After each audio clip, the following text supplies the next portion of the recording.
મેષ રાશિ, પોઝિટિવ દિવસની શરૂઆત સકારાત્મક વિચારોથી કરો તો આખો દિવસ સકારાત્મક રહેશે. નજીકના સંબંધી તરફથી કોઈ સારા સમાચાર મળવાથી શાંતિ અને ખુશી મળશે. યુવાનો તેમની કારકિર્દીની સંભાવનાઓ હાંસલ કરવા માટે અથાગ મહેનત કરશે. નેગેટિવ સોશિયલ મીડિયા પર વધુ સમય ન બગાડો.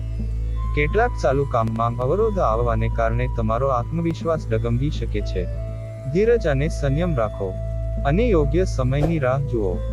યુવાનો પોતાની કારકિર્દી પ્રત્યે બેદરકાર રહે તે યોગ્ય નથી. વ્યવસાય વેપારની દૃષ્ટિએ ગ્રહોની સ્થિતિ ખૂબ જ અનુકૂળ છે. બાહ્ય સંસાધનોથી સારા ઓર્ડર મળવાની સંભાવના છે. આ સમયે ઓનલાઈન કામ પર વધુ ધ્યાન આપો. માત્ર નક્કર બિલનો ઉપયોગ કરો.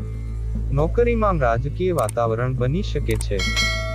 વ્યસ્ત દિવસ પછી પરિવારના સભ્યો સાથે સમય પસાર કરવાથી તમારો બધો